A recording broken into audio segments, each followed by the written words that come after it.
बात करेंगे आपकी हमारी सबकी जो ज़रूरी बात होती है ना कि जनाब गर्मी आती है तो आपकी जो स्किन है वो ख़राब होना शुरू होती है। मुझे लगता है गर्मियों में एक्नी ज़्यादा हो जाती है क्योंकि हमारी स्किन ऑयली हो जाती है। ना सिर्फ गर्मियाँ बल्कि मुझे लगता है कि हर मौसम जो होता है ना वो आपकी जिल्द पे बहुत ज़्यादा असर डालता है। धूप जो है, धूप भाई आपको ना वो शदीद काला कर देती है और हर मौसम के मुताबिक जिल्द की हिफाजत करना बहुत ज़रूरी होती है। कुछ लोग कहते हैं जी गर्मियों में उपटन लगा लें, आप लीमू लगा लें चेहरे पे, आप चेहरे पे फलाना मास्क लगा लें घर में बना के, एलोवेरा लगा लें। ये बड़े घरेलू टोटके होते हैं, लेकिन क्या इन घरेलू टोटकों से मसाइल हल हो जाते हैं? अगर चेहरे पे खुदा ना खासा गर्मियों में दाने निकल आए, आपकी स्किन ऑयली हो जाए या आपकी स्किन पे रैश हो जाए, जो कि अमूमन होता है गर्मियों में आफ्टर मेकअप, ऐसा होता है छोटे छोटे दाने निकल आते हैं, पिगमेंटेशन हो जाती है, इन सब का क्या हल है? और इन सब के बाद आप अपनी स्किन को फ्रेश कैसे रख सकते हैं? आपकी स्किन खूबसूरत गर्मियों में कैसे नजर आ सकती है? क्योंकि अमूमन खवातीन ये शिकायत करती है जी गर्मियों में अगर दिन में हम मेकअप करते हैं ना बेस हमारी बह जाती है। अब उसका रीज़न क्या है? ये तमाम तरह सूरत हाल जानने के लिए हमारे साथ स्किन और health specialist doctor Mubashra Khan हमें स्टूडियोज में ज्वाइन कर चुके हैं। अस्सलाम वालेकुम, गुड मॉर्निंग, कैसी हैं आप? अल्हम्दुलिल्लाह, आप कैसी हैं? आपकी माशाल्लाह अपनी स्किन इतनी प्यारी है, तो ये क्या राज है? मतलब आप वैसे अम्मा तो यही हमेशा समझाती है कि बेटा पानी पियो, गर्मियों में ज़्यादा पानी पियो, वो चेहरे पे नजर आएगा। जो आप कहते हैं कि चेहरे पे लगा लें वो आप खा लें तो आपकी स्किन पे ज़्यादा अच्छा लगता है। तो प्लीज़ मुझे बताएं कि इस गर्मियों में आप अपनी स्किन को फ्रेश कैसे रख सकते हैं? फर्स्ट ऑफ ऑल जैसे आपने बात की हाइड्रेशन की, second most important thing is कि आप अपनी बॉडी के इलेक्ट्रोलाइट्स को बैलेंस आउट करें। जो फार्मेसी में मिलते हैं इट्स लाइक अ बॉटल, आप बच्चों को भी दे सकते हैं क्योंकि बच्चों में एनर्जी ज़्यादा होती है बेनिस्बत कंपेरेटिव टू एडल्ट्स, तो उनको भी इलेक्ट्रोलाइट्स की ज़रूरत होती है। इट्स वेरी इनएक्सपेंसिव, हर किसी को ये फॉर्मूला अपनाना चाहिए। सेकेंड है ORS का इस्तेमाल करें। सप्लीमेंट्स भी मिलते हैं साशे फॉर्म में फिसीलियम हस्क के, तो वो फाइबर इनटेक भी ज़्यादा हो जाता है क्योंकि जब पानी नहीं पीते कॉन्स्टिपेशन हो जाती है। सबसे मोस्ट इम्पॉर्टेंट है कि आप अपनी पर्सनल हाइजीन को कैसे रखें। फर्स्ट ऑफ ऑल अगर आपकी एक्नी स्किन है, ट्वाइस और थ्राइस आपने एक्सफोलिएट करना है। Toner is the most important element in your beauty care. अगर आप टोनर नहीं इस्तेमाल करते हैं ओपन पोर्स ज़्यादा फॉर्म अप होंगे, एक्नी, सेबोरिक डर्मेटाइटिस जो एक अनदर फंगल इन्फेक्शन है।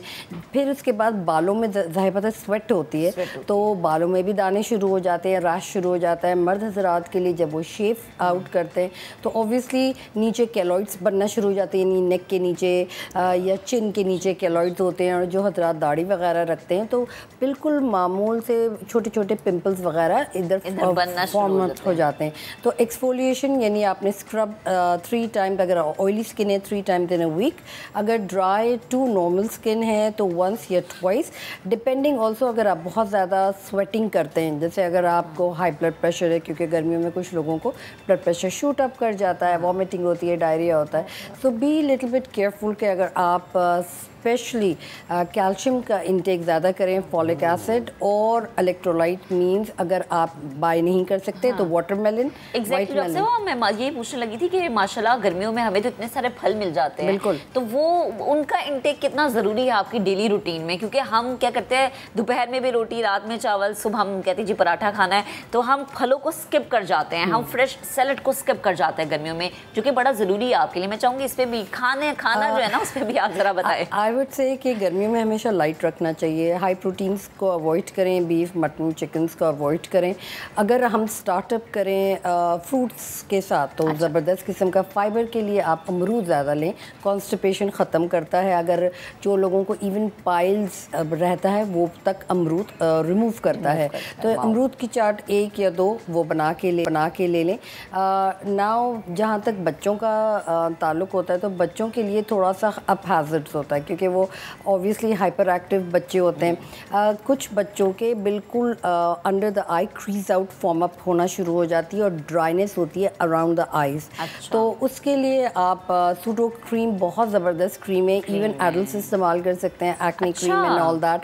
तो वो आप अपने फेस पे लगाएं। बच्चों के जैसे एल्बोज़ हैं, नीज़ का एरिया है, टखनों का एरिया बहुत ड्राई हो जाते हैं और फिर आपका जो तल्ले होते हैं फीस के, क्योंकि बच्चे बहुत ज़्यादा कॉन्स्टेंट रनिंग पे होते हैं तो कट्स बहुत लगते हैं। तो यूजुअली हम कहते हैं बच्चे कवर अप हो जाएगा, कुछ बच्चों के नहीं होते बल्कि वो ड्राइनेस पैचेस आ जाते हैं। तो उसके लिए बेहतरीन है ऑर्गन ऑयल। अगर आपको प्योर ऑर्गन ऑयल मिल जाता है, एक्जिमा, डर्मेटाइटिस, इवन सोराइसिस के पेशेंट्स को हम देते हैं प्योर ऑर्गन ऑयल और वो ख़त्म हो सकता है। अच्छा, ये जो आपने बात की ना, I mean fighting this personally. Now eczema, which happens to be now the dry eczema. Exactly. अब सोचते हम ये बहुत सारे लोग इंक्लूडिंग मी कि जी सर्दियों में होता है कि वो एड़ियाँ फटना शुरू हो जाती हैं, गर्मियों में ठीक हो जाएगा क्योंकि ड्राई वेदर होगा नहीं, लेकिन होता बिल्कुल इसके बरक से हो रहा, इसके बिल्कुल बरक से। तो इसका कोई परमानेंट सोल्यूशन है? Permanent solution why not. अगर आप विटामिन के का ज़्यादा रेगुलर यूज़ करें, विटामिन के only, and that is a supplement. आप कोई भी फार्मेसी से विटामिन के ले सकते हैं, 1 tablet a day, that's fine. कोई भी अल्कोहल बेस है, यानी प्रोडक्ट्स, जब हम कॉस्मेटिक्स भी बच्चों के लिए यूजुअली मैं इसलिए कहूँगी क्योंकि आप सनस्क्रीन लगा रहे होते हैं, तो कुछ सनस्क्रीन में भी कॉस्मेटिक लुक आता है। बच्चों के लिए एक स्पेशल आते हैं बीबी के नाम से, या एडल्ट्स के लिए अगर आप लें बीबी ग्लो के नाम से आता है। वो वाइटनिंग वगैरह एजेंट्स नहीं है, but it's a high amount condensed sunblock, जिसके अंदर अल्कोहल फ्री है ना। कुछ और भी ब्रांड्स हैं जैसे फ्लिंटस्टोन्स वालों के भी निकाले हुए हैं, तो बच्चों के लिए अगर नहीं अवेलेबल है, ऑब्वियसली अब तो काफ़ी हद तक हम चीज़ें नहीं अवेल कर सकते पाकिस्तान में, तो सिंपल इस बेबी फार्मूला आप इस्तेमाल करें। पाउडर जो है अक्सर टैल्कम पाउडर अक्सर पुराने ज़माने में कहा जाता था कि बच्चों को लगाना ज़रूरी है, बट जब एक्जिमा होता है तो कुछ लेनोनिल क्रीम्स आती हैं, वेस्लिन का भी इस्तेमाल, बट वेस्लिन जब एडल्ट्स करते हैं या अगर आप चाइल्डहुड से स्टार्ट कराओ तो वो ब्लैक एरिया करना शुरू हो जाते हैं। ये petroleum jelly, usually petroleum jelly feet के लिए बेहतर होती है। अगेन अगर आप arnica montana cream, adults and kids are excellent soothing, चाहे आपको सोराइसिस एक्ने है या एक्जिमा है, ड्राई एक्जिमा है, आप कोई भी चीज़ को ले लें तो वो आप इस्तेमाल करें। हाँ, घरेलू टोटके डजंट वर्क। हाँ, एलोवेरा अगर लगा दें, लेमन तो नो है, प्लीज़ स्किन पे लेमन नहीं लगाना चाहिए, because it takes a good I would say good pathogen away from your skin. तो लेकिन अब वही बता, लगाने से बेहतर आप खा लें। हाँ, खा लेंगे ना वो ज़्यादा आपकी स्किन पे नजर आएगा। और अगर सबसे ज़्यादा सस्ता और मुफीद टोटका है कि चावलों का पानी, चावलों का पानी पी लें, उसमें थोड़ा सा शहद डालें, पी लें। यानी आपने चावलों को जब भिगोया है उसके बाद जो पानी वो वेस्ट ना करें, उबालें। चावलों का पानी को उबाल आ रहा है, ठीक है, 1-2 बाल के बाद उसका पानी ड्रेन आउट कर लें, मलमल के उसके अंदर या कपड़े में, यस मुस्लिन। सो उसके अंदर फिर आप शहद डाल लें थोड़ा सा, या आप ब्राउन शुगर यानी गुड़ वो डाल के वो पी लें। वो एक्सीलेंट, लोकल ज़बान में माड़ कहते हैं। अच्छा, अच्छा डॉक्टर साहब, जैसे जो छोटे बच्चे होते हैं, लाइक जैसे मेरा बेबी माशाल्लाह ही इज़ 5 months, तो मैंने उसको 1-2 दफ़ा मैं घर से बाहर, चूँकि गर्मी है तो मैं लेके नहीं निकलती, लेकिन मैं दिन में लेके निकली, उसकी स्किन पे मुझे लग रहा है कि रैश हो गया, बिल्कुल बारीक बारीक से दाने से बनना शुरू हो गए। तो अब जो है उसके लिए क्या करना चाहिए? वो छोटा बेबी, अब आप Pseudo cream is excellent for adults and for the young kids. Second आता है लेनोनिल क्रीम, वो या लोशन में भी आप ले सकती हैं, फार्मेसी पे मिलती है। उसके बाद arnica is one of the best. Even हम लेज़र प्रैक्टिसेस करते हैं, एडवांस लेजर्स करते हैं, सबके टेबल पे अगर आर्निका नहीं है तो यू नॉट। अच्छा, वैसे जैसे हमारे घर के बड़े हैं वही कहते हैं जी बच्चों को धूप में ज़रूर लेके जाएं ताकि उन्हें विटामिन डी मिले, लेकिन जब धूप में आप लेके जाते हैं तो बच्चों को रैश हो जाता है। कवर दें, आप हैट लगाएं, टॉवल है उसको अच्छा गीला कर लें, और हाइड्रेट रखना ज़रूरी है। स्पेशली ये वो वाली धूप होती है जो सुबह की होती है, दोपहर 12 बजे जाके नहीं रखते हैं। नहीं, बट फैन भी होता है, अगर आप शोल्डर पे होते हैं तो आजकल पोर्टेबल फैन आ रहे हैं, ज़बरदस्त किस्म के हैट्स आ रहे हैं जिसके अंदर फैन लगा हुआ होता है, तो वो आप ऑन कर दें, वो आपकी USB पोर्ट से चार्ज होता है। अच्छा, एक चीज़ करेक्ट कीजिएगा, ये जो सूडो क्रीम का जिक्र करें, ये वही है जो हम बच्चों को रैशेस के लिए यूज़ करते हैं। एग्जैक्टली, वो हम फेस पे लगा सकते हैं। ठीक है, यानी ये जो अम्माएं बेबी लोशन इस्तेमाल करती हैं वो ना करें, आप सूडो क्रीम लगा लें। अच्छा डॉक्टर साहब, एक और चीज़ बताएं, गर्मियों में अमूमन होता है ये कि आपका हेयर फॉल ज़्यादा हो जाता है, तो जैसे स्किन में सर के हिस्सों में अगर स्वेटिंग ज़्यादा है, पसीना आ रहा है, ये इसकी भी वजह है कि इसकी वजह से डैंड्रफ भी होता है, बालों का गिरना भी इसी वजह से है, ऐसा ही होता है? और गर्मियों में तेल भी आप नहीं लगा सकते? बिल्कुल भी नहीं, पर्सनल हाइजीन बहुत फ़र्क करती है।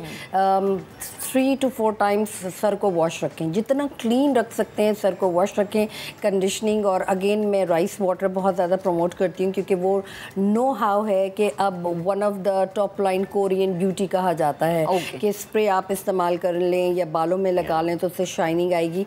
देन फिर एंटी बैक्टीरियल शैम्पूज़ आते हैं ना, अगर आपको वो भी नहीं मिलता तो आपका जो लोकल शैम्पू है उसके अंदर अगर आप टी ट्री ऑयल डाल लें, एंटी बैक्टीरियल एंटी फंगल है।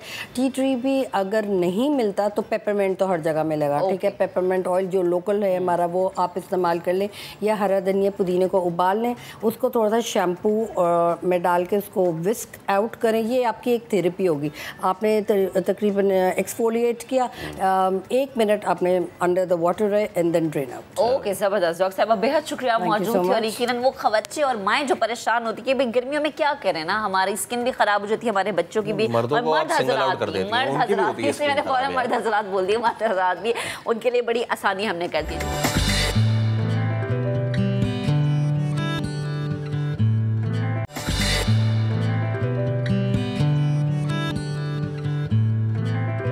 पेट्रोल की कीमतें ऊपर नहीं गई। जिस दिन पेट्रोल बढ़ जाता है, ज़ाहिर है पेट्रोल बढ़ता है, हर चीज़ की कीमत बढ़ जाती है। उस वक्त हमारी मार्केट्स कहाँ पर खड़ी हैं, और उस वक्त जो ख़रीदार हैं, जो बेचारा एक आम शख्स है जिसकी दिहाड़ी 20,000 22,000 है, वो किस तरह से चीज़ें अफोर्ड करेगा? क्योंकि फैसल, मुझे याद है जो हमारी मौजूदा गवर्नमेंट है, जब ये गवर्नमेंट अपोजिशन में थी तो ये नारा लगाती थी कि महंगाई को ख़त्म करना है, लेकिन जैसे ही अपोजिशन गवर्नमेंट में आती है हम देखते हैं कि महंगाई ज़्यादा हो जाती है, बढ़ जाती है, डॉलर 200 पे चला जाता है। जब ये आए भी थे तो उन्होंने महंगाई मुकाओ का नारा लगाया था, लेकिन अब वो नजर आ रहा है सीधा सीधा कि वो महज एक सियासी बयान था, क्योंकि पेट्रोल जैसा आपने कहा कि नहीं बढ़ रहा तो सिचुएशन ये हो रही है, बढ़ गया तो पता नहीं क्या होगा। लेकिन कीमतें बढ़े या कम हो, गाड़ियों की कीमतें पाकिस्तान में एक साल में 4-4 मरतबा बढ़ जाती हैं। यानी जो गाड़ी लेने का सोचे बिल्कुल ना सोचे, आराम से आप घरों में बैठ जाएंगे, भैया गाड़ी नहीं लेनी है आप लोगों ने। हाँ, और ऐसा क्यों होता है आज हम जरा इसी पे बात कर लेते हैं, क्योंकि अपनी गाड़ी जो होती है बेशतर लोगों का ख्वाब होती है, क्योंकि ये अब आसाइश नहीं है, अब ये ज़रूरत बन चुकी है। और पाकिस्तान में मुकामी गाड़ियाँ तो हैं, इसके साथ साथ गैर मुल्की गाड़ियाँ भी सड़कों पे दौड़ती दिखाई देती हैं। गो के इंपोर्ट इनकी बैन हो चुकी है, लेकिन अब हुकूमत ने क्योंकि इंपोर्ट बैन की है, दूसरी ही जानिब अब सिचुएशन ये बनती जा रही है कि मुकामी गाड़ियों की कीमतें जो मुख्तलिफ टैक्सेस और डॉलर की कदर बढ़ने के बायस पहले ही आसमान से बातें कर रही थी, इस पाबंदी के बाद खदशा जाहिर किया जा रहा है कि मुकामी गाड़ियों की कीमतों में भी मज़ीद इजाफा होगा। और यानी अवाम जो है वो जो ये ख्वाब है ना, वो बिल्ली के ख्वाब में चीचड़े के मुतरादिफ ये हो जाएगा।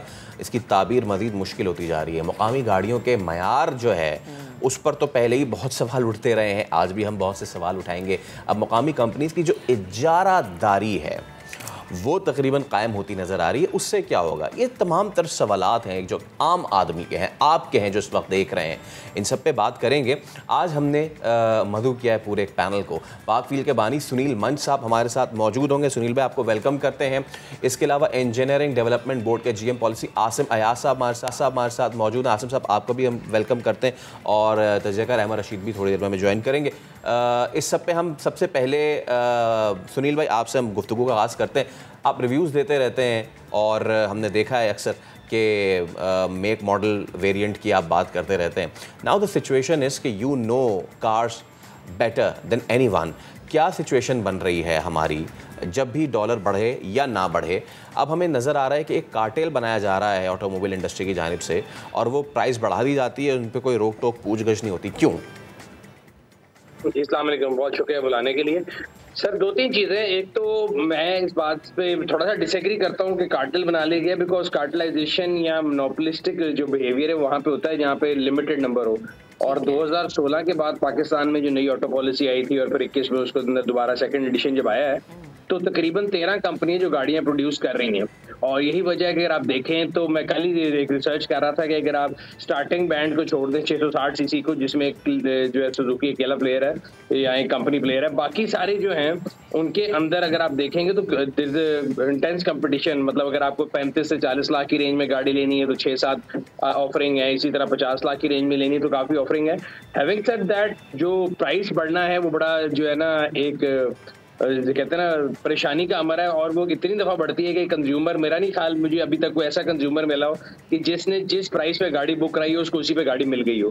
बिकॉज इतनी फ्रीक्वेंटली प्राइस चेंज हो रही है, और गाड़ियों के डिलीवरी टाइम जो है वो तकरीबन मिनिमम भी शुरू होते हैं 4 से 5 महीने के। आप जो पेमेंट करके आते हैं आपने सोचा कुछ और होता है, जो आप लेने जाते हैं तो मिलती कोई और प्राइस है। और अगेन वही जैसे आपने बोला कि डॉलर की रीज़न है, और टैक्सेस तो खैर अभी काफ़ी अरसे से सेम ही है, लेकिन जो मेजॉरिटी रीज़न है वो डॉलर की है। फ्रेट चार्जेस ग्लोबली बढ़ गए हैं, ग्लोबली कमोडिटी प्राइसेस बढ़ गई हैं, तो ये तमाम चीज़ें मिल के एक सारिफ के लिए बहुत मुश्किल सूरत हाल पैदा कर रही हैं। ठीक है, आसिम मय्याज साहब आपकी जानिब आती हूँ। मुझे ये बताएं कि आपको मेन रीज़न क्या लग रहा है एक साल में 3 से 4 दफ़ा कीमतों का ऊपर बढ़ जाना? यानी जो एक आम शख्स सोचता है कि अच्छा हम बैंक के थ्रू गाड़ी ले लें, हम अपनी अपनी ज़िंदगी को बेहतर बना लें, वो तो अभी नहीं सोच सकता। जिसकी सैलरी 30,000 है, ये जिसकी सैलरी 40,000 है, ये जो 3 से 4 वाला इजाफा है ये यहाँ फुल स्टॉप है या आने वाले वक्त में ये 5 से 6 दफ़ा भी हो सकता है? जी आसिम साहब।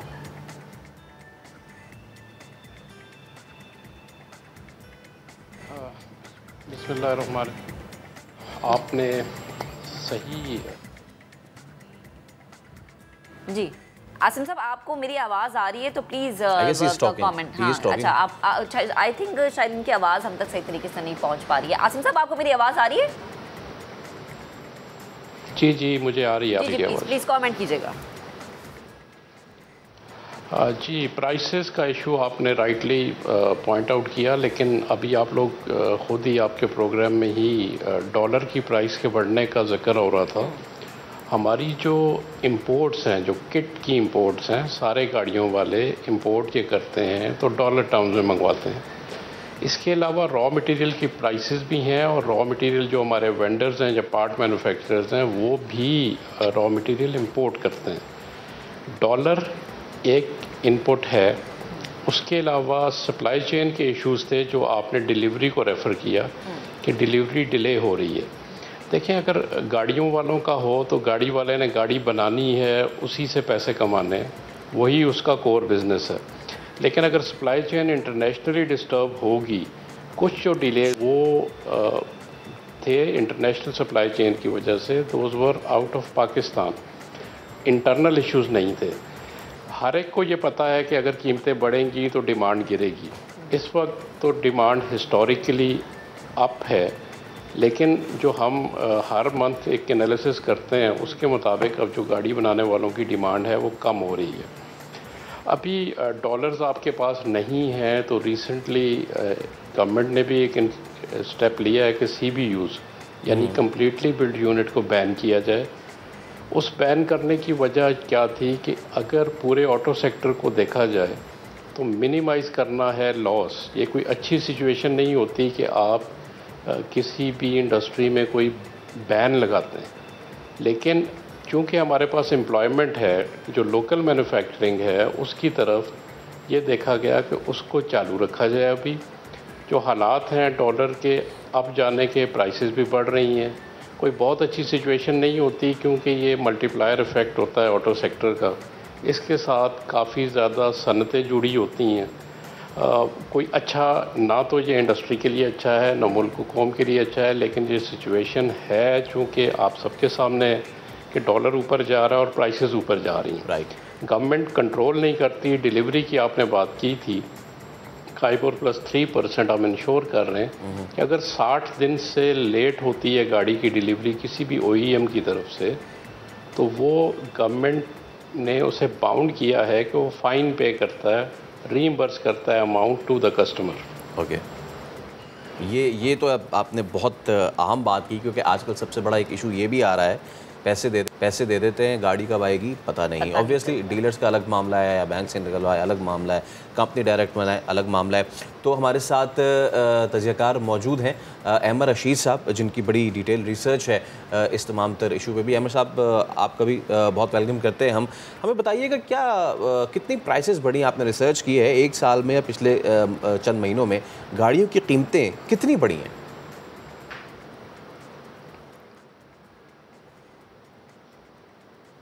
जी अहमद साहब, आपको आवाज़ आ रही है? जी जी आवाज़ आ रही है। जी प्लीज़ सर कमेंट कीजिएगा। श्योर, इंटरेस्टिंग फैक्ट्स हैं। In fact being a researcher, market researcher, जब कंज्यूमर से हमने इंटरेक्ट किया इसके ऊपर कि उनकी क्या सेंटिमेंट्स हैं, और फिर जब वापस जाके हमने डेटा देखा, तो सबसे पहली चीज़ जो हमने रियलाइज़ की कि जुलाई लास्ट ईयर जो है 2021 में प्राइसेस डिक्रीज की थी, गवर्नमेंट ने कुछ टैक्सेस रिड्यूस किए थे जिसके तो हमने जुलाई को हमने बेसलाइन लेके और वहाँ से फिर प्राइस इंक्रीज देखना शुरू की अक्रॉस द बोर्ड। तो आपको मैं अगर बड़े इंटरेस्टिंग फैक्ट्स बताऊं कि इसमें कोई एक कंपनी ऐसी नहीं है जिसने 30% से कम प्राइस इंक्रीज किया हो, ठीक है। मतलब फॉर एग्जांपल सबसे जो मेन आपकी है कंपनी सुजुकी की अगर बात करें, वो तकरीबन अपने मेन वेरिएंट्स पे ऑल्टो VX VXR पे 33% और 30% बढ़ा चुकी है मई 1 तक, ठीक है जी। अल्टिस की मैं बात करूं, अगर ऑल्टो की मैं बात करूं तो उस पर तकरीबन 28% इंक्रीज हो चुका है लास्ट जुलाई। बेसलाइन, हर चीज़ की जो बेसलाइन मैं बता रहा हूँ लास्ट ईयर जुलाई है जहाँ पे प्राइसेस रिड्यूस हुई थी उसके बाद से। कल्टस पे दे हैव इंक्रीज 41%। एक रेज लिया था उन्होंने नवंबर में, दूसरा रेज उन्होंने लिया मई में, जो अब ओवरऑल कल्टस पे जो खड़े हुए 41% की इंक्रीज पर खड़े हुए। देन आप बात करें टोयोटा की, ये तो आपकी चले लोअर एंड हो गई ना। जो अपर एंड मार्केट है टोयोटा में आपकी फॉर्च्यूनर 7% का एक इंक्रीज लिया उन्होंने नवंबर में, उसके बाद फिर 24% इंक्रीज पर चले गए और अब अप्रैल में लास्ट इन्होंने जो किया है 30% इंक्रीज पे फॉर्च्यूनर पे खड़े हुए हैं। सिविक ओरियल 50%, वो चले रीलॉन्च है हम छोड़ देते हैं उसको। सिटी लेकिन जो कोई रीलॉन्च वगैरह कुछ भी नहीं है, वो तकरीबन 26% इंक्रीज ले चुके हैं लास्ट जुलाई से। अच्छा, इसी तरह आपने ये सारे फिगर्स शेयर किए हैं ऑब्वियसली, तो आपकी नज़र में क्या ये इंक्रीज जस्टिफाइड है? दूसरा पॉइंट में एक जी श्योर, दूसरी चीज़ जो बड़ी इम्पोर्टेंट है समझने की हमें कि डॉलर अमर साहब, मैं उसी पीरियड पे क्वेश्चन रिपीट करता हूँ। अमर साहब, मैं क्वेश्चन रिपीट करता हूँ। आपने जितने भी अपने स्टार्ट्स और फिगर्स दिए हैं, आपको लगता है कि ये 30% इंक्रीज ये जस्टिफाइड है? जी, मैं वापस एग्जैक्टली मैं इसी पॉइंट को आपको फोकस कर रहा हूँ। आपका अगर मैं डॉलर जो है वो मई 1 तक डॉलर के जो इंक्रीज था वो 18% था, और कोई भी कंपनी मैंने आपको जैसे बताया 28-30% कम की इंक्रीज किसी ने नहीं की हुई, 40-50% तक की भी इंक्रीज की हुई है, विच मीन्स कि डॉलर की इंक्रीज इसी पीरियड में 18% की है आपकी। जो सबसे बड़ा रैशनल ये कहते हैं कि जी सबसे बड़ा रैशनल हमारा प्राइसेस बढ़ाने का ये कि डॉलर की इंक्रीज हो रही है। अच्छा, दूसरी चीज़ अभी मैं कस्टमर पॉइंट ऑफ व्यू से बता दूं कि जो प्राइस इंक्रीज भी आती है, इवन जिन लोगों ने बुक की हुई हैं गाड़ियां, उनके ऊपर भी वो एप्लीकेबल होती है। ओके। तीसरी चीज़, अभी भी डिमांड और सप्लाई की जहां तक बात है, जितनी मेजर गाड़ियां हैं, चाहे वो सुजुकी हो, चाहे वो आपकी टोयोटा हो, सब पर ओन चल रहा है। ओन चलने का मतलब भाई सिविक की 1 साल की डेट मिल रही है। अगर मैं सिविक एज कस्टमर अगर मैं सिविक लेने जा रहा हूँ, 1 साल की डेट मिल रही है, 1 साल बाद आपको डिलीवरी मिलेगी।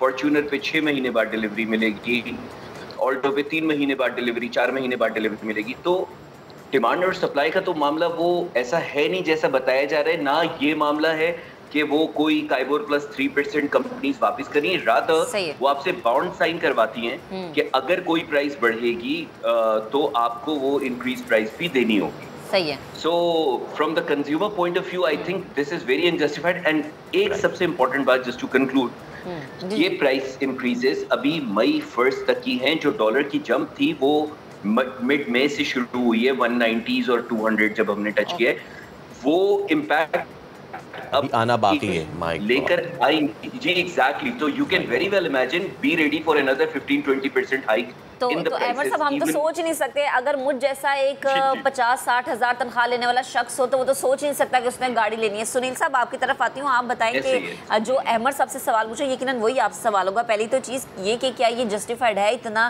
कीमतों में इजाफा हो जाना? सेकेंड ये कि डोंट यू रियली थिंक अब हमें मैन्युफैक्चरिंग की तरफ जाना चाहिए ताकि हम अपने लिए कुछ जो है वो रिलीफ रखें?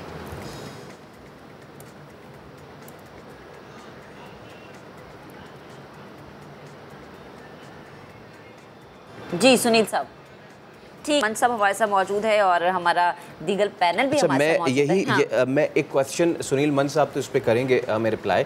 मैं ज़रा चाह रहा था, क्योंकि पॉलिसी मेकिंग पे हमने जो है वो आसिम साहब को ऑब्वियसली लिया हुआ है। आसिम साहब, I am referring to one of your letters that you wrote recently, और आपने बल्कि नोटिस जो है वो ईडीबी की तरफ से दिया था, और वो गालिबन 10 मई का था, और वो कॉस्ट स्ट्रक्चर और प्राइस इंक्रीज की जस्टिफिकेशन पे था, जो कि आपने जिसमें आपने ये भी कहा था कि गवर्नमेंट जो एक्सट्रीमली कंसर्न्ड है इस तमाम तर मामले पे। तो कॉस्ट स्ट्रक्चर ये बड़ा अहम चीज़ है, कोई जवाब आया आपको इस नोटिस का? जी, हमने 1-2 मीटिंग्स की हैं उस पर, ऑटो सेक्टर से, ऑटो इंडस्ट्री से, और इनपुट कॉस्ट उनको वर्कआउट करने का भी कहा है। लेकिन एक बात मैं बता दूं कि ministry of industries and engineering development board price control नहीं करता। जी जी।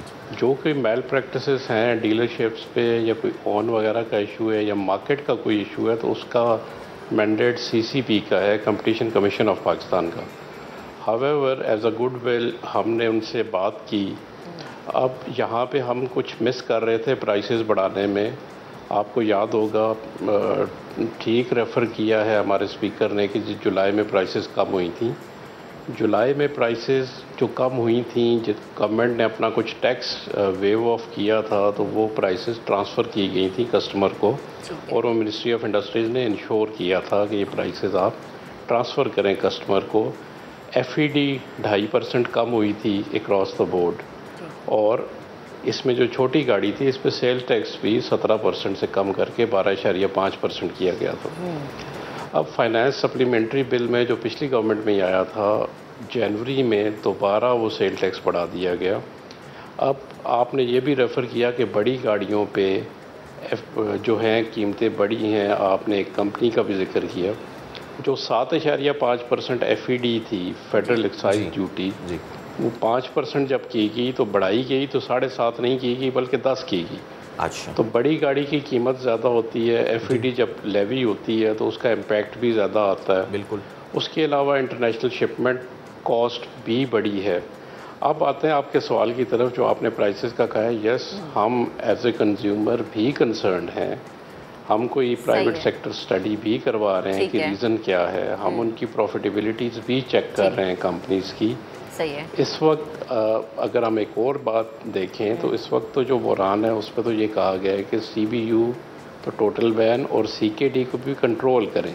सही है। ये फैक्टर सारे गवर्नमेंट एनालाइज करती है कि जी अगर दोबारा से अगर डिमांड सप्लाई का गैप मज़ीद बढ़ेगा, लेकिन एक मुल्क की कंडीशन जो है उसको देख के भी फैसला करना पड़ता है और प्रायोरिटीज सेट करनी पड़ती हैं। ठीक है। हाउएवर हम प्राइसेस पे सब कंपनीज के साथ ऑन बोर्ड हैं।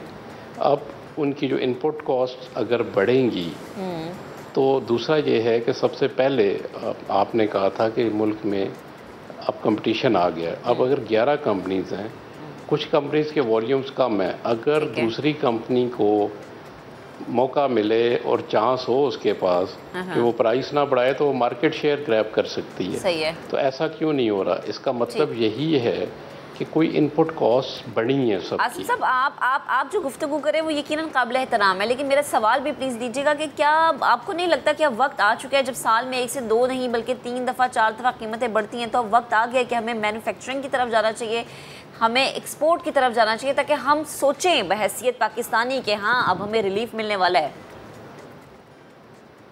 जी, आपने एक्सपोर्ट की बात की। जो हमने auto industry development and export plan बनाया है उस पे हमने कंपलसरी किया है कि हर साल यानी by the end of policy period 10% पे आपने जाना है। व्हाटएवर आप इंपोर्ट कर रहे होंगे उसका 10% आप एक्सपोर्ट करेंगे। ये इंक्रीमेंटल है, हर साल 2% का टारगेट रखा गया है। इस पे भी हम बात कर रहे हैं। इसके अलावा गवर्नमेंट ने SROs में एक लॉ है अब कि आपने 30% वैल्यू एडिशन करनी है, मिनिमम 30% वैल्यू एडिशन, तो तब आपको कोई बेनिफिट पास ऑन होगा। इसके अलावा एक लिस्ट ऑफ लोकलाइज्ड कंपोनेंट्स है कि जो चीज़ किसी एक ने या 2 ने लोकलाइज कर ली, अगर कोई तीसरी कंपनी उसको इंपोर्ट करेगी तो उस पर रेट ऑफ ड्यूटी ज़्यादा होगा। ये टेक्निकल हो जाता है, लेकिन मैं ये बता दूं कि ये किया इसलिए गया है कि लोकलाइजेशन जो है मुल्क में बढ़े। लेकिन लोकलाइजेशन बढ़ने के साथ साथ एक और फैक्टर है कि जो रॉ मटेरियल्स हैं वो हम फिर भी इंपोर्ट ही कर रहे हैं, तो उसका इम्पैक्ट आधा होगा या कम हो जाएगा, लेकिन रहेगा ज़रूर। वही बात है सर कि आप रॉ मटेरियल हो या बाकी चीज़ें हो, अपने हम पड़ोस में देखें, रेवोल्यूशन आ गई है वहाँ पे, और हम अभी कहाँ पे खड़े हैं, आई वंडर कि हम कब इस लेवल पे जाएंगे। मैं सुनील साहब के पास आऊँगा। सुनील साहब, मैं चाहूँगा इस पे भी आप ज़रूर कमेंट कीजिएगा कि हम कब उस सेल्फ सफिशेंसी की जानिब जाएंगे जहाँ हम रॉ मटेरियल तो क्या, पूरी गाड़ी जो है वो हम एक्सपोर्ट करने पा जाए, एक चीज़। और दूसरी चीज़, अभी पेट्रोल के दाम अभी डॉलर जो है वो एक जगह पर है तो गाड़ियों की प्राइसेस ही हैं। कल को जिस तरह हुकूमत कह रही है कि जी हम नुकसान में हैं, पेट्रोल के प्राइसेस ना बढ़ा के भी नुकसान में है, अगर वो डिसाइड कर लेती है कि जी हो गया अब जितना नुकसान करना था बर्दाश्त, ये ऊपर चली जाती हैं, फिर गाड़ियों की कीमतें कहाँ जाएंगी? सबसे पहली बात तो ये कि अभी बात कर रहे थे कि आम आदमी की रीच से बाहर है जो 30, 40, 50 हज़ार, तो मेरे ख्याल से तो जो लाख रुपए तक भी कमाता है वो 0 मीटर गाड़ी तो नहीं खरीद सकता। तो 0 मीटर गाड़ी तो मुतवस्सित तबके से भी बाहर निकलती जा रही है। हैविंग सेड दैट, जो प्राइसेस की आप बात कर रहे हैं वो तो अभी जो डॉलर की प्राइस इंक्रीज का इम्पैक्ट है वो भी मजीद आना है। जो मे के मिड में बढ़ी है प्राइस, वो भी बढ़ेगी गाड़ियों की प्राइस। और yes, in long term solution यही है कि जितनी लोकलाइजेशन ज्यादा होगी उतनी रिलायबिलिटी ऑन डॉलर कम होगी। बट अनफॉर्चुनेटली जो आसिम साहब ने भी बताया कि जो हमारे प्रोडक्ट्स के अंदर जो डल रही है रॉ मटेरियल वो भी बाहर से आता है और उसके अंदर हम कोई सेल्फ सफिशिएंट है नहीं। सही है। सो उस लिहाज से तो मुझे नहीं लगता कि कोई इस तरह कोई बहुत ज्यादा गुड न्यूज है। लेकिन बाकी ये पेट्रोल की प्राइस बढ़े, डॉलर की प्राइस बढ़े, ये और जो आप बात कर रहे हैं कि जी कंपनी की जो प्राइसिंग स्ट्रक्चर है उसमें प्रोब किया जाए, आई थिंक उसमें कोई फायदा नहीं है। कंज्यूमर की जो प्रोटेक्शन है वो ये की जा सकती है कि एक सर्टेन विंडो बना दी जाए कि उस विंडो के अंदर जब वो गाड़ी बुक कराता है तो उनकी प्राइस इंक्रीज ना हो। बाकी आसिम साहब ने बताया वो जो काइबोर प्लस 3% का है वो तब एप्लीकेबल वो होता है जब आप फुल पेमेंट ले लें। तो जो कंपनीज हैं वो इतनी अक्लमंद हैं कि उनको पता होता है जब वो डिलीवरी दे सकते हैं वो आपसे पूरी पेमेंट लेते ही नहीं है। वो आपसे 1 महीना पहले पेमेंट लेते हैं तो उससे तो वो बच जाते हैं वैसे ही। ठीक है। बट अगर एक रूल बना दिया जाए कि एक कंपनी के पास एक्स अमाउंट ऑफ स्टॉक है या उसने रखना है लेट्स से 1 महीने का, 2 महीने का, तो वो ऑर्डर भी उतना ही ले सके। ये एग्जैक्टली ऐसा है कि मैं एक रेस्टोरेंट खोलूं, आप ड्राइव थ्रू में आए, मैं आपसे ऑर्डर ले लूं, जब आप ड्राइव थ्रू से निकल लगे मैं उसकी प्राइस डबल कर दूं। So it has to be a certain time frame जो कि एक जिसे कहते हैं ना प्रैक्टिकल टाइम फ्रेम हो जिसके अंदर आप बुकिंग ले सकें। उसके आगे का आपके पास सामान नहीं है, आपको डॉलर का नहीं पता, आप बुकिंग भी ना लें। सही है। ठीक है। सुनील मनसा भी हमारे साथ मौजूद है, हमारा दीगर पैनल भी है। मैं चाहूंगी जरा आम आवाम इस हवाले से क्या कहती है, उनकी क्या शिकवे शिकायत है, वो भी सुनवा देते हैं, देन इस पे दोबारा से डिस्कशन करते हैं। महंगी, इन पे किसी किस्म का कोई चेक नहीं है, कोई चेक बैलेंस, इन लोगों पे कोई चेक एंड बैलेंस होना चाहिए जिसमें प्राइसेस कंट्रोल हो। तो इट डजंट मेक सेंस कि आप 60 लाख 70 लाख रुपए की गाड़ी लें, दैट्स एब्सर्ड। मयार तो प्राइस के हिसाब से होगा ना, तो जो वो प्राइस उन्होंने रखी है उसमें मयार तो कुछ भी नहीं है। जितनी कीमतें बढ़ रही है ना तो उसकी क्वालिटी पे कॉम्प्रोमाइज़ कर रही है कंपनीज, और होना ये चाहिए कि जब कीमतें आप बढ़ा रहे हैं तो आप क्वालिटी पे कॉम्प्रोमाइज़ नहीं करें। पाकिस्तान की जो गाड़ियाँ हैं उसकी तो आपको पता है क्वालिटी बिल्कुल ही थर्ड क्लास है, और जो इम्पोर्टेड गाड़ियाँ हैं उसमें आपको एक तो फीचर्स अच्छे मिल जाते हैं, ड्यूरेबिलिटी होती है, हर चीज़ होती है, एयर बैग्स हर चीज़ मिलती है। यहाँ तो नॉर्मल जो गाड़ियाँ बगैर एयर बैग्स की आ रही होती हैं। ये पाकिस्तान की गाड़ियाँ तो पता आपको डब्बा गाड़ी वाली होती है, छोटी मोटी गाड़ी होती वो है, और इम्पोर्टेड गाड़ी तो आपको पता लग्जरी गाड़ी होती है सारी। ये इतनी कीमत पे तो ये नहीं हो सकती, क्योंकि जो अभी पाकिस्तान के लोगों के जो लिविंग स्टैंडर्ड है और जो ये प्राइस इन्होंने दिए हुए, ये तो मेरे ख्याल से बिल्कुल नॉन फिजिबल है। तो लोग मेरे ख्याल से फिर यही है कि ये जो ओल्ड गाड़ियाँ हैं उसी के ऊपर जो है ना रिलाई करेंगे। पाकिस्तानी गाड़ियों की तरफ जाना चाहिए, और डेफिनेटली जब हम उनसे परचेज़ करेंगे तो हमारी इंडस्ट्री ग्रो करेगी और फिर उसके अंदर डेफिनेटली इम्प्रूवमेंट आएगी। तो हम एक तैयार कर दें कि जी हमें पाकिस्तानी गाड़ियों की तरफ जाना चाहिए। लोगों का क्या कहना है वो आपने देख लिया। अहमद साहब, मैं आपसे लास्ट कमेंट इस पे लेना चाहूँगा कि ठीक है हम प्राइसेस तो बढ़ा रहे हैं और सारे मामलात भी कर रहे हैं, बट हमें इन रिटर्न क्या मिल रहा है? लोगों का एक बहुत बड़ा मामला ये भी है कि वो जो सेफ्टी फीचर्स होते हैं उसकी बात करते हैं। लाखों रुपए फूंकने के बावजूद अगर उन्हें एयर बैग्स ना मिले गाड़ी में और दीगर सेफ्टी फीचर्स ना मिले, फिर क्या फ़ायदा है सर? देखिए, मसला कि सप्लाई एंड डिमांड का वो जो अभी हम बात कर रहे थे, ऑल ऑफ जो सबसे इकोनॉमिकल गाड़ी थी पाकिस्तान की वो ख़त्म कर दी। मतलब अब 7-8 लाख रुपए का कोई ऑप्शन ही मौजूद नहीं है। ठीक है, जो ऊपर की गाड़ियां आ रही हैं उसमें वी हैव सीन के बेतहाशा ऐसे बेसिक सेफ्टी फीचर्स हैं जो होने चाहिए, लेकिन वो मौजूद नहीं है। कस्टमर को इस वक्त भी ऑप्शंस का मसला 11 कंपनीज आने के बाद भी दे आर फीलिंग कि जी we do not have enough options कि जिसमें हम जाते हुए जाकर जो है वो सही प्राइस पर कोई चीज़ पिक कर सके। और जनरली कस्टमर का यही सेंटिमेंट, अगर मैं बात करूं अपनी वो रिसर्चेस जो हम कस्टमर्स के साथ करते हैं, इवन जो बड़ी कंपनीज हैं, जो सबसे बड़ी कंपनी है, उसकी तरफ से भी रिकमेंडेशन स्कोर अगर तो रिकमेंडेशन स्कोर्स ओवरऑल बहुत ज़्यादा गिरा है कस्टमर्स का। और उसकी वजह ये, बट स्टिल वजह यही है कि रिकमेंडेशन स्कोर गिर रहा है उनका, लेकिन they are bound to use the same card. तो जब तक चॉइसेस अभी बहुत ओपन है in terms of having the right option in the right price, वो जो हम कहते हैं ना वैल्यू फॉर मनी, तो वैल्यू फॉर मनी प्रोपोजिशन तो अभी भी बहुत वीक है। कस्टमर्स की परसेप्शन से अगर आप बात करें, value for money proposition is very weak. Features जो हैं वो आपको लाने पड़ेंगे, और नया कंपटीशन जो भी आ रहा है वो भी मसला ये कि से MG आया तो MG ने शुरू में प्राइस बहुत अच्छी रखी, लेकिन इकट्ठे 23 लाख रुपए का जंप ले लिया। तो आप मतलब अगर इस तरह के जंप्स लेंगे तो फिर तो आप इस तरह के जंप्स लेंगे तो फिर आपको जो 1977 का एक्ट है, that is the price control prevention of profiteering and hoarding act, उसको बीच में लाना पड़ेगा। वरना तो फिर हम बैठ के इसी तरीके से बात करते रहेंगे कि जी 23 लाख का जंप लग गया, 30% फिर बढ़ गए।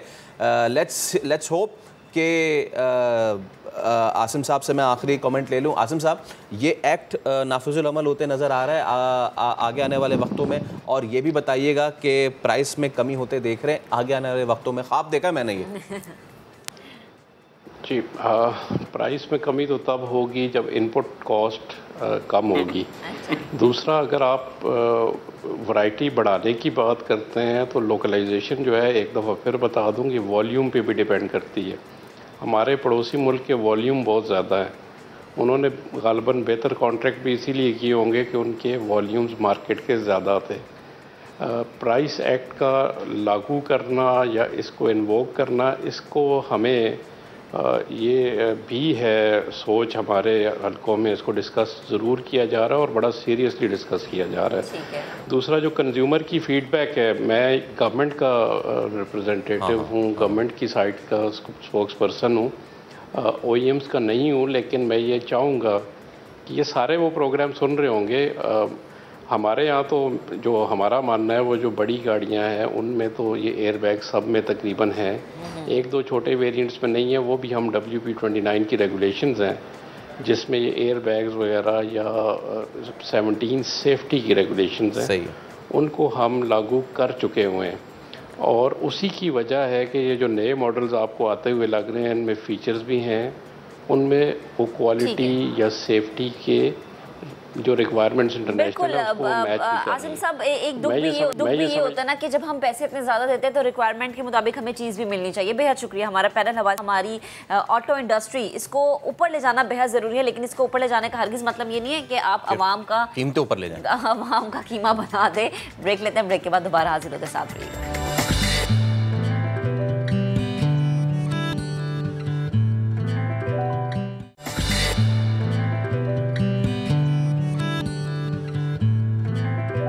प्रोग्राम के आगाज़ में हमने आपको बताया था कि किस बुरी तरीके से आग ने लपेट में लिया हुआ है जो शिरानी का इलाका है बलूचिस्तान का, और अब बताया जा रहा है 25 से 30 किलोमीटर का ये रकबा है जो कि राख हो चुका है। आग अभी तक नहीं बुझा पाई जा रही। क्या मामला है, हम बात करेंगे। तर्जुमान बलूचिस्तान हुकूमत फराज़ीम साहबा ने हमें ज्वाइन किया है। फराज साहब, thank you so much for your time. बड़े तारीख़ी जंगलात हैं ये फराज साहबा, हज़ार साल पुराने। मुझे बताइएगा क्या इक़दामात अब तक किए गए हैं? जी, बिस्मिल्लाहिर्रहमानिर्रहीम। थोड़ा सा मैं इसका बैकग्राउंड भी आप लोगों के साथ शेयर करना चाहती हूँ ताकि व्यूअर्स को ये पता हो कि ये इलाका कौन सा है। 12 मई को रिपोर्ट हुई थी यहाँ पर फायर आउटब्रेक तोरगर के इलाके में, लेकिन उस पर काबू पा लिया गया था और फिर उसके बाद 20 मई को दोबारा फ्यू पैचेस में फायर आउटब्रेक जो है वो रिपोर्ट हुई। इसके साथ साथ जिस तरह आपने बताया कि डिस्ट्रिक्ट शेरानी और मूसा खेल का इलाका है, और जो पहाड़ी सिलसिला है ये मजरी का, तोरघर का, खजूरी का और जिमरी का, और जिसमें चिलगौजा के जो बागात हैं वो भी आते हैं। तो अब जो सोर्स था वो पता लगाने की कोशिश की जा रही है कि जो तोरघर का इलाका है और जो चमाजई का इलाका है, यहाँ पर जो रीज़न है ये फायर आउटब्रेक का वो क्या है। बाकी जो जिमरी का इलाका था वहाँ पर लाइटनिंग की वजह से ये आग लगी, और जो खजूरी का इलाका था वहाँ पर जो लोकल लोग थे उनकी वजह से ये फायर आउटब्रेक वहाँ पे हुआ, जिसके हवाले से कानूनी कार्रवाई भी की गई। अब तक का जो है देखिए, बड़े अगर आपने मैप पे जाकर इस एरियाज को आप चेक करें तो ये बड़े मुश्किल, मैं कहती हूँ कि ऐसे रास्ते हैं कि वहाँ तक एक्सेस भी जो है वो बहुत ज़्यादा मुश्किल है। और इस किस्म का जो वाक़या है वो इससे पहले कभी नहीं हुआ, यानी जो इस एक्सट्रीम का जो ये फायर आउटब्रेक है ये इससे पहले कभी नहीं हुआ, ये फर्स्ट टाइम हुआ है। And this is due to dry weather, और जो विंड वेलोसिटी है वहां पर उसकी वजह से ये वाकयात वहां पर पेश आए। अब तक मैं आपको बता दूं कि वहां पर पर्सनली चीफ मिनिस्टर ने इसको जो है मॉनिटर किया।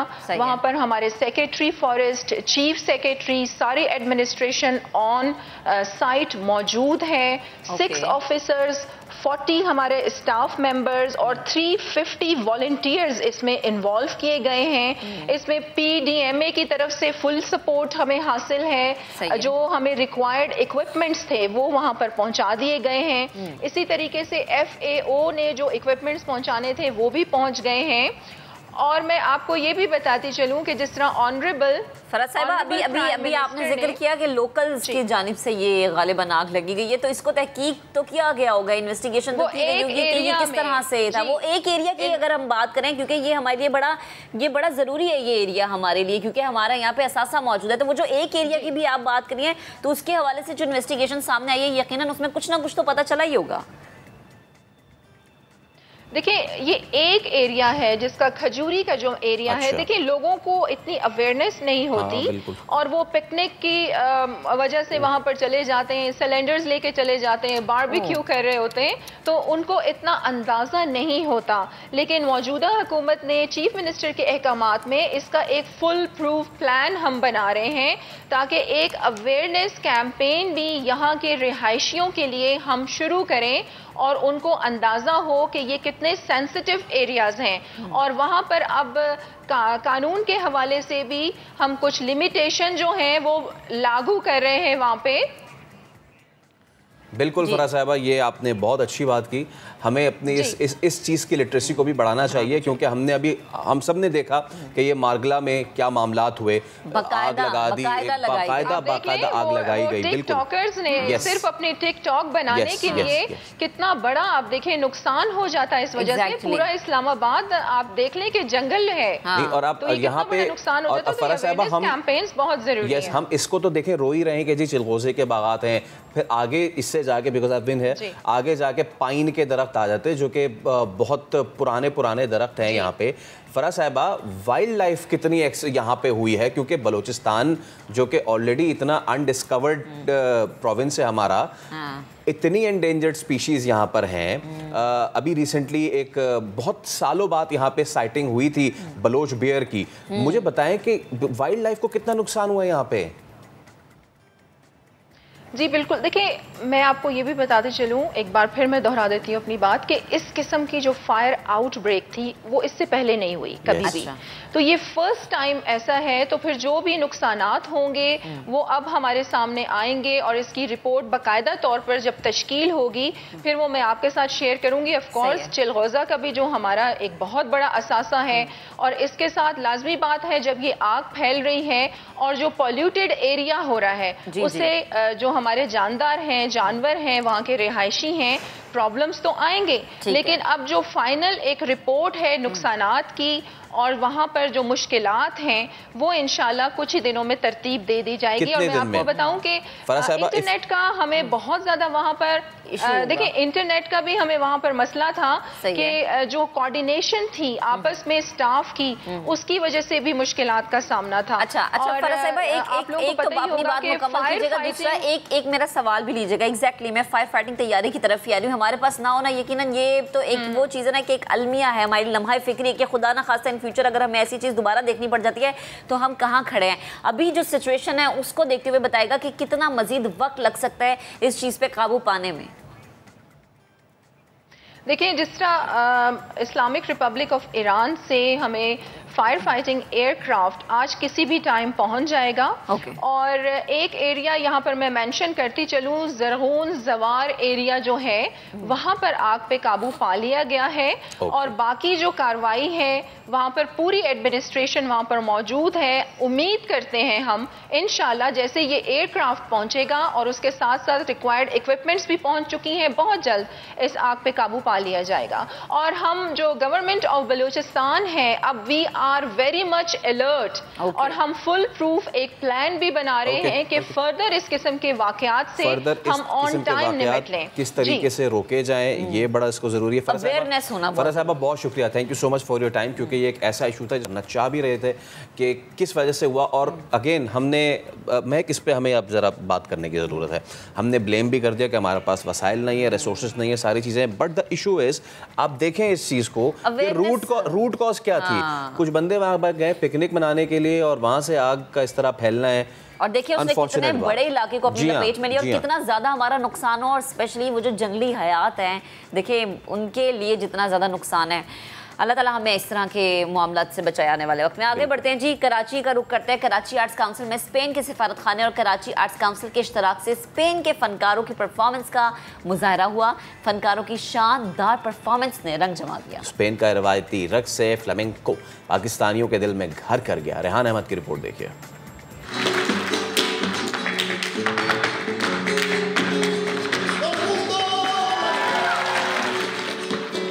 स्पेन का रिवायती रक्स फ्लेमेंको अपने अंदर स्पेन के मुख्तलिफ इलाकों के रंग समेटे हुए है।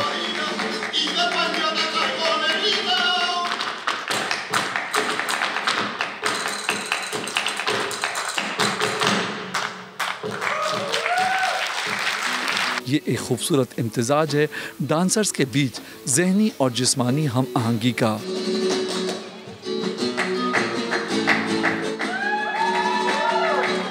स्पेन से आए डांसर्स चूनी और विक्टर ब्रावो ने आज़ा की शायरी के साथ साथ जूतों की एड़ी से स्टेज पर धमक पैदा की तो हाजरीन दाद दिए बिना न रह सके।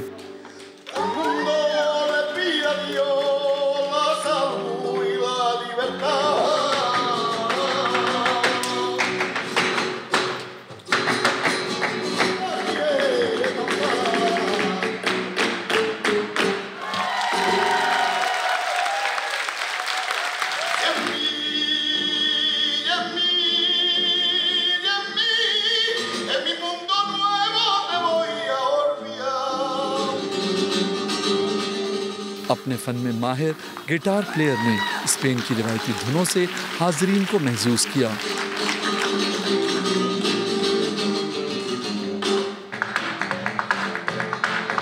परफॉर्मेंस के आखिर में विक्टर ब्रावो ने तन्हा रक्स का मुजाहिरा किया और देखने वालों से गैर मामूली दाद हासिल की।